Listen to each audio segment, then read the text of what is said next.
If only I have often thought I had not been a saint on that particular day and full of urges to commit good deeds. And now I also reflect on the evil crimes being committed these days against mankind everywhere by those moved by the utmost goodwill and firm determination to reform and change human nature. Yeah, only Jesus can do that. You can't do it from outside. I ponder on the rage they must evoke, and on the terror and despair and ruin and anguish. The do-gooders may, even as I was, be anxious only to be helpful. They may even devote all their lives to a dubious duty with selflessness. They may think they're assisting man to a higher estate. They may in reality be assisting him to hell, as Angie and her husband were so assisted, and with the same innocence. Talleyrand said, "It is not enough to do good. It is often better to refrain from doing good judiciously." Every seasoned clergyman learns that. Oh, what happened to my saintliness? I forgot all about it the following morning, because the first day had ended in total boredom and with an inner sensation of emptiness. It was too good to last, my father said gloomily, but with some relief, when I came in the next day with a bloody nose after an exhilarating boxing match with Charlie, which I had won, and a pocket full of nickels and dimes. I've never been a saint since, though often tempted. My guardian angel hastily helps me change my mind, and so I have not committed any other mischief either, as I did on the day I was absolutely perfect. So apparently, that marriage was destroyed by Taylor Caldwell being a saint, and if it wasn't destroyed, then the rapture between the two of them was never there again. That's sort of depressing. Chapter 4, Sharing. It was a Monday morning, and teacher smiled at us radiantly. It did seem to cause her pain, but never mind. She said, "Children, we're going to play a new game today. We call it Sharing Our Weekend Experiences. That means you will all take turns telling all the rest of us what wonderful things happened to you on Saturday and Sunday, and what you did and thought, and where your parents took you, and what you said, and what you played. Won't that be fun?" We kids stared at teacher vacantly and blinked. The old girl continued to beam at us encouragingly. Then she pointed to a little boy. "Tommy, dear, do tell us what you did this wonderful spring weekend, and what your mama and papa talked about." She had a notebook open and a pen poised. Oh, God. Going to take notes on the child. Whew. God in heaven. All kind of disaster is going to come from that, I bet. All kind of things that nobody needs to know about, probably. It's going to overflow. Overpoured my Coke here. It's not even 6 o'clock yet.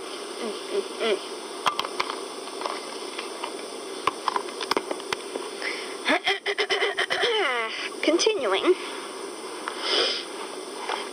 with a chapter entitled Sharing. She's fixing to take notes on what the students say, and she's going to get in trouble, I bet.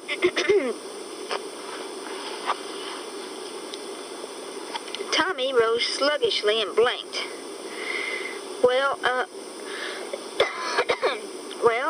He said, "Saturday I skated, Sunday we went to church. We had a big dinner. We all went to sleep. Then we went to the park and watched the airplanes over the river. We came home and had sandwiches, and then we went to bed." Teacher wrote rapidly. "And what did you think about it all?" she cried.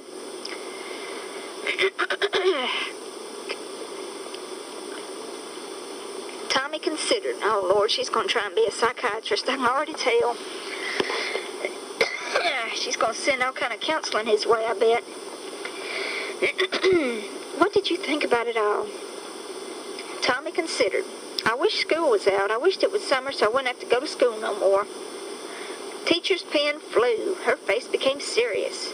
She said, "Don't you like school, Tommy? Now, it's normal for healthy children to despise school with all their barbarian little hearts. And even young children suspect those mates who declare they love school. They must have it hell at home, all I have to say, because I hated school too. They consider them either liars or fools out trying to attract the favor of teacher.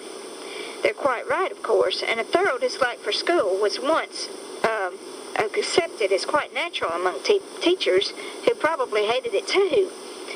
But teacher had been taught that a child was in emotional difficulties if he didn't like being tied to a desk all day and confined in a dreary space while the sun shone outside invitingly. school," said Tommy with powerful emotion, and we almost applauded. Teacher's face was now really somber. She made several more notes, then called on a little girl. The child's recital was dull, so were the ones following, and ominous sleepiness began to overpower me. A delicious inertia was creeping over me in a soft darkness when Teacher's voice sharply awakened me. "Janet Caldwell, it is your turn to share." I stood up, crumpled as always, with my red hair over my face and in my eyes. I considered. The other kids had uneventful weekends, all seriously the same and all tepid. Mine could have been gloriously different. Still, I hesitated.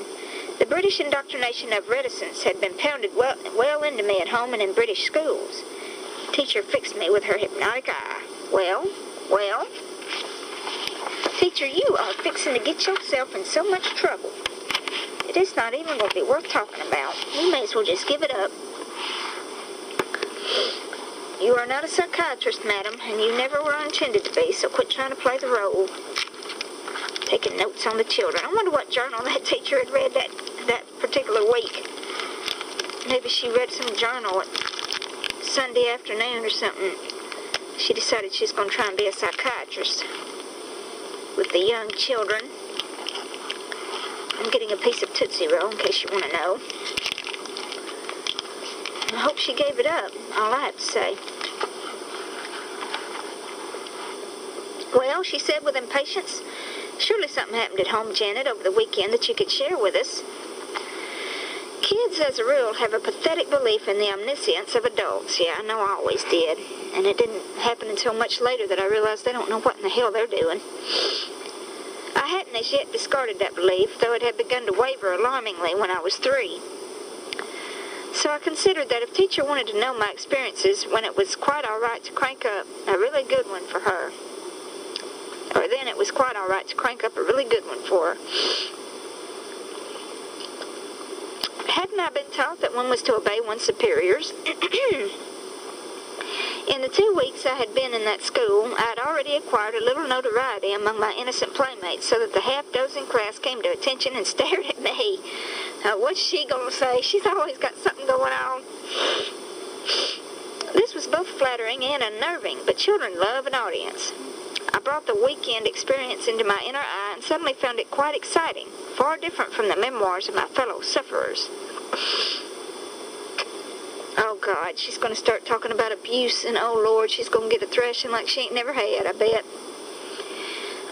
Of course, this was before all that CPS garbage. People intervening in other people's business and all that. So,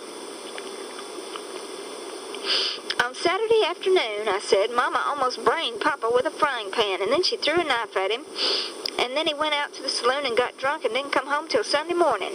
He didn't look well. He had a black eye. He told Mama it was worth it, and she hit him again, with the rolling pin this time. My schoolmates were enchanted. They laughed and clapped, and I preened, but Teacher was pale with horror. She said in a hushed voice, Your parents use violence on each other, Janet? I wasn't too sure what violence meant, but the sound of it seemed to fit the case. I nodded happily, but Mama can hit harder, I informed the class, who applauded again, especially the little girls. Mama can hit very hard, I went on, though she's little. Papa's afraid of her, though sometimes he hits back. Teacher folded her hands prayerfully on the desk. The kids looked at me with envy. What had their weekends been in comparison with mine? Dullsville. Was your mother, drunk too? Asked Teacher, almost whispering. I considered. Now, I come of 2 hard drinking races, and never will I lie and say that liquor never crossed Mama's lips. So I didn't lie then either. Oh, Mama drinks too, I said airily, but I don't think they get drunk. They don't fall on the floor like the men I see coming out of the saloon sometimes. They just fight. I'm sure I made a prohibitionist out of Teacher on the spot. She closed the notebook as if it were the Book of Doom. The Book of Doom. Oh, my Lord, that's good. Oh. And rested her head upon it, or her hand upon it, and gently bit her lip. She stared into space. She said, Spelling books, children. That was was a come-down, of course. Later, teacher asked me in a hushed voice to remain a few minutes after school. This was annoying. Mama had no patience with tardiness, and I had to wheel little brother in the afternoons, and Mama took no excuses. After the other kids had left the room at 2:30, teacher drew me tenderly and slowly to her knee and gazed deeply and compassionately into my eyes. "Tell me, dear," she said, "did you cry and tremble when your mother did what she did to your father?" I was astonished. "No," I said. "I thought she killed Papa at first. I was a little regretful. Not that I didn't have great affection for Papa, but murder is dramatic and children are eager for drama." The teacher began to scribble in her little notebook again, and for the first time a little apprehension touched me. Her pen was quite feverish. She said, "Janet, dear, didn't you just shake when you thought your Mama had killed your Papa?" I thought this over, trying to remember. Hazy remembrance came to me. "Oh, I thought if she killed him, she might be hanged or something." Then he got up off the couch. "Dear sweet heaven," breathed teacher. Her eyes were full of tears. She helped me on with my coat, something no adult had done since I'd been 3, and she took my hand and said bravely, "We really must talk to Mama." Now apprehension rose to fear. I tried to pull my hand away. "Mama will kill me," I explained. Alas, as always, prudence came to me too late. In tears, I yelled with fright, seeing Mama's outraged face. "You made me tell the class," I screamed at teacher. "I didn't want to, but you made me." "You shouldn't have invented a tale, my dear." Teacher's not going to just let that go by. You done made a prohibitionist out of her and a dang snooping CPS and everything else. Before CPS was ever invented. Now my sinuses are draining and annoying me. Anyway, let's go on. I had visions of police and me in prison, iron doors clanging after me. Teacher had somehow pervaded my mind with criminality as well as terror. What had I done? I suddenly knew, too late as usual, that Mama would not look kindly on my breach of reticence to entertain the class. How could I have forgotten that before my parents did battle, they were careful to close doors and draw draperies? So they did do battle, but they didn't do it in front of her. I must have impressed teacher with my terror, for she dived again for notebook and wrote something in it. This released my hand. I wanted to run for my life, and believe me, I was sure it was my life. To this very moment, the trauma of it remains with me. I never see Big Mommy in action or hear her voice in our suborned press and on TV and in the mouths of politicians without that old feeling of 60 years ago. That feeling of imminent terror and despair, of absolute helplessness, and the desire to flee to some safe spot. Teacher patted my shoulder. "All right, dear," she said. "Go home alone. It will be all right." I fled, trembling and sweating with dread and the sensation that I had escaped something terrible. I had, temporarily. We occupied an apartment on quite a nice street in my home city, and Mama had brought treasured family antiques with her from England, including some fine tables and mirrors and an excellent oriental rug or two. We also had beautiful lace curtains and velvet curtains, and Mama was a furious housekeeper, keeping everything shined and polished and scrubbed while she bewailed her lot in America not having a maid-of-all-work as she had had in England. And there was usually something very savory simmering on the stove, and the house smelled of wax and polish and lavender, and the windows glittered. Home was a haven to me that afternoon, though usually it definitely was not, being filled with chores I had to do after my stroll with little brother. I was very subdued and didn't once complain. Papa, home for tea, gazed at me apprehensively. "Is the lass ill?" he asked. Mama roughly felt my brow. "She isn't feverish," she said. "She didn't cause me any trouble today, and that's unusual. Maybe I better give her a dose of castor oil and a syrup of rhubarb, just to be certain." To show my state of mind, I was even glad to take that horrible stuff, remembering teacher and my narrow escape from catastrophe. But later that night, a policeman came to the door and requested an interview with my parents. I looked at him with absolute terror because I was filled with premonitions. To the British, the police are sacrosanct. Our authority and are respected. That is, they were until comparatively recently. The police did not come to one's house except under dire provocation. My parents were aghast. Here was the law. The law in capital, or the law capitalized. He was also a big young Irishman with a fresh face, and he looked about our nice and shining apartment with puzzled astonishment.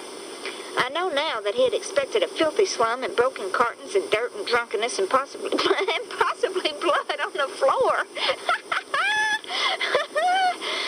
His eye fell on me, and he saw me glaring with fright at him, and he pursed his lips. I can see it all as vividly as if it were happening just now. He cleared his throat. He was embarrassed. Papa, with a very white face, invited him to sit down, and Mama queried if he'd like a nice cup of tea.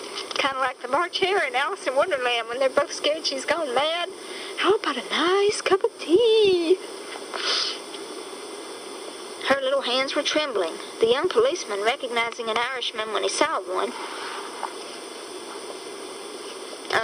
sat down and thanked Mama for the tea, and she added some pound cake and fresh cream. He stirred his cup and thoughtfully watched the swirls in it. I tell you, Mr. Caldwell, he said at last, there's been prowlers around this neighborhood in the past couple of weeks, and we're looking for them, and I thought maybe you'd seen them around. Nice flat like this. Just what they've been looking for. He admired the heavy silver teaspoon and weighed it in his hand. Papa had heard that America was a violent country long before he had come here, so he was not surprised. He almost regretfully assured the policeman that he had seen no criminals.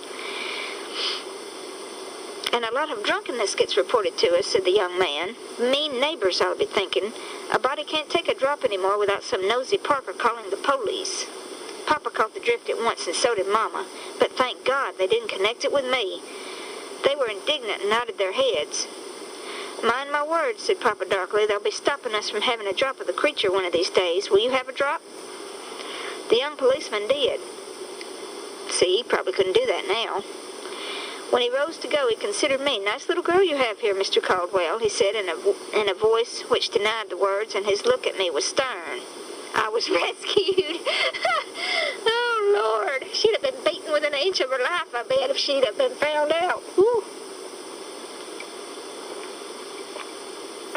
Sent the dang police to the door. I bet she never invented a tale about the weekend ever again after that. She learned about how not to do that.